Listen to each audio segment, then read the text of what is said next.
नमस्कार. श्री स्वामी समर्थ मैत्रिणींनो, भारती क्रिएशनमध्ये तुम्हा सर्वांचं स्वागत. मैत्रिणींनो, चला तर आज आपण छान 34 साईजच्या कटोरी ब्लाऊजची कटिंग बघणार आहोत. तर व्हिडिओ शेवटपर्यंत बघा. तर आपली मेजरमेंट अशी आहे.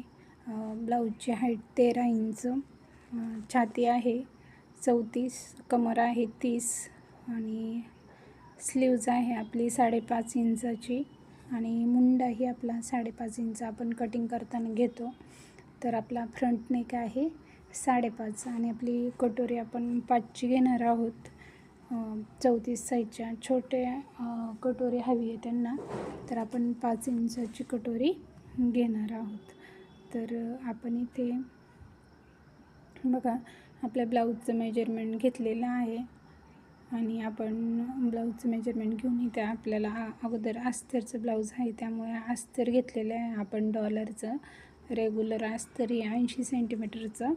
तर आपण इथे छातीची घडी अगोदर करून घ्यायचं. आपण पुढचा आणि मागचा भाग दोन्ही भाग सोबत कट करणार आहोत. त्यामुळं कटोरी ब्लाऊज असल्यामुळं मी दोन्ही भाग सोबतच कट करते. तुम्ही कसे कट करता नक्की कमेंट करून सांगा, कारण बऱ्याच माझ्या मैत्रिणी मागचा भाग अगोदर कट करता आणि त्याच्यानंतर मागच्या भागावरून पुढचा भाग कट करता. मी 4 टक्स प्रिन्स कटला तशीच करते, पण कटोरी ब्लाऊजला माझी मेथड जरा वेगळी आहे आणि कटोरी खूप सोप्या पद्धतीने काढते. तर बघा, हे डॉलरचं अस्तर घेतलेले आहे. आपली हाईट आहे 13 इंच, तर आपण हाईटमध्ये 1 इंच घेतलेलं आहे. तर आपलं हाईट झालेली आहे आपल्या अस्तरची 14 इंच. तर बघा, आपण हाईट घेतलेली आहे इथं 14 इंच आणि आपली ब्लाऊजची घडी आहे 8.25. त्यात 1 मिळवलेला आहे. 9.5ची घडी घेतलेली आहे. आपण गळारुंदी घेतलेली आहे 2 इंच आणि शोल्डर 3 इंच, म्हणजे टोटल आपण 5 इंच घेतलेला आहे. बघा, मुंडा घेतलेला आहे आपण 5.5 इंच आणि मुंड्याचा मागचा पुढचा आकार आपण 1.5 आणि 1.25 इंचावरती देतो या पद्धतीने. तर पुढचा गळा घेतलेला आहे. आपली पुढच्या गळ्याची खालची गळारुंदी आपण 2.25 इंच घेतलेली आहे आणि वरची आपण 2 इंच घेतलेली आहे. बघा, गोल आकार देऊन घेतलेला आहे गळ्याला.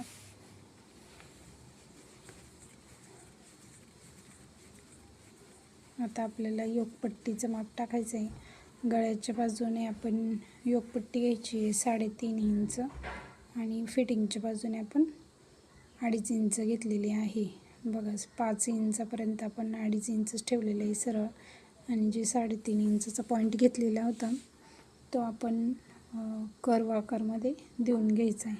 तर आपली कटोरी 5 इंचाची आहे. आपण बघा, आतल्या मुंड्यापासून 2.25 इंचावरती एक पॉईंट दिलेला आहे आणि कटोरीचा पॅटर्न आपण तयार करून घेतलेला आहे. बघा, खूप झटपट आपली कटोरीचं ड्राफ्टिंग होतं.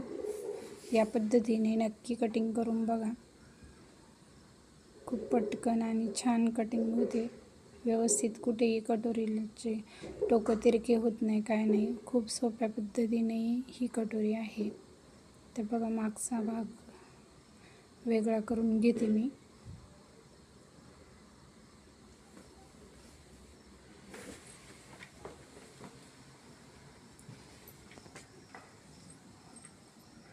वन बाय वन सर्व पार्ट आपले कट करून घ्यायचे आहेत.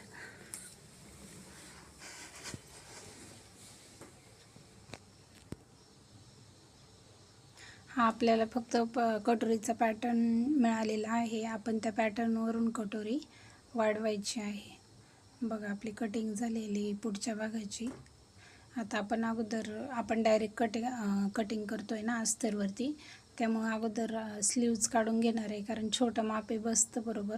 तर स्लीव्जसाठी मी काय करते, एक फॉर्म्युला वापरते. आपण मागच्या भागाचा मुंडा मोजते आणि त्यातून 1.25 इंच कमी करते आणि जेवढं शिल्लक राहील माप तेवढ्या मी बाहीची घडी घेते.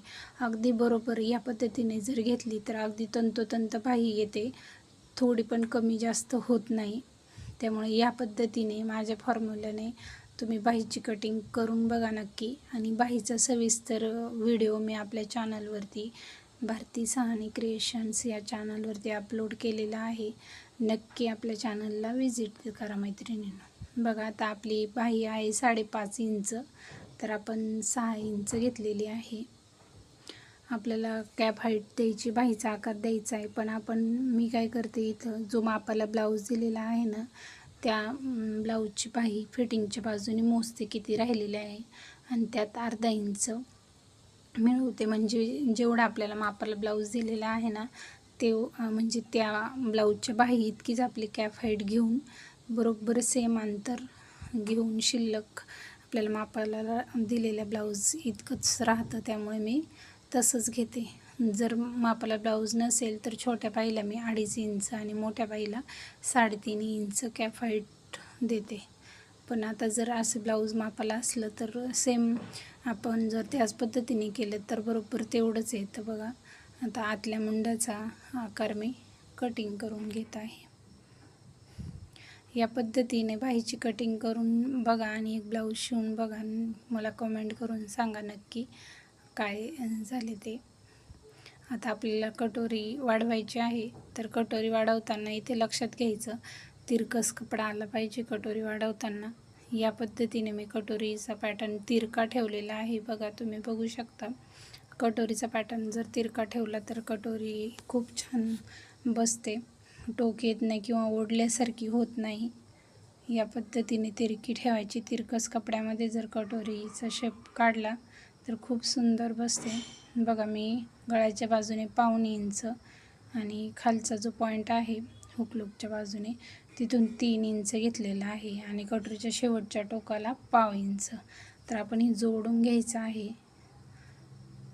बघा या 2 इंचामध्ये घ्यायचं आहे 4.25 इंच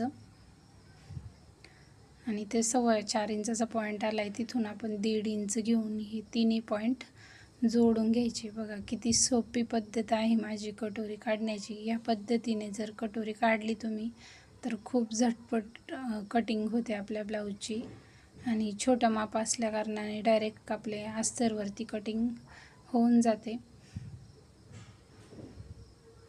बघा आता ब्लाऊजचे आपले सर्व पार्ट रेडी आहे कटिंग करून.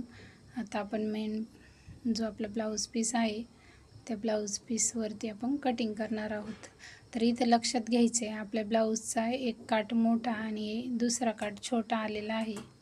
मोठा काठ आपण स्लीव्जला घेणार आहोत. जर मोठा आणि छोटा जर काठ बाहीला असेल तर मोठ्याच बाजूने आपल्याला स्लीव्ज कट करायचे आहे. बऱ्याच वेळा काय होतो, आपण डायरेक्ट काठावरती घडी करतो आणि आपल्या लक्षात येत नाही की आपला छोटा आणि मोठा काठ आहे म्हणून, आणि एका बाहीला छोटा काठ येतो आणि एका बाहीला मोठा. त्यामुळे आवर्जून लक्षात ठेवण्यासारखी गोष्ट आहे. इथं जो मोठा भाग आहे तिथे बाहीचीच कटिंग झाली पाहिजे आणि उभी ब्लाऊजची घडी करायची. उभी जर घडी केली तर बरोबर आपला मोठा काठ आपल्या बाहीला येतो आणि छोटा काठ शिल्लक राहतो. तर इथे मी मोठा काठ बाहीला घेतलेला आहे आणि छोटा जो वरचा काठ शिल्लक राहिलेला होता तो मी पाठीला खालच्या बाजूने घेतलेला आहे. जर पाठीलाही घेतला ना काठ खूप सुंदर दिसतो पाठीमागून. सिंपल राऊंड नेक जर करायचं असेल तर या पद्धतीने आपण घेऊ शकतो काठ. नवीन शिकणाऱ्या मैत्रिणींसाठी भरपूर या व्हिडिओच्या माध्यमातून मी टिप्स आणि ट्रिक्स दिलेल्या आहे.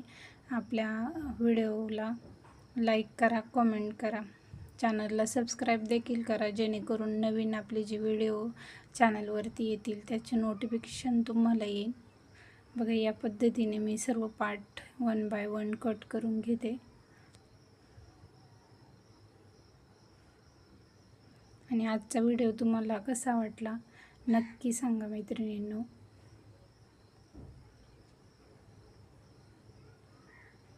आपली ब्लाऊजची कटिंग झालेली आहे. थँक्यू.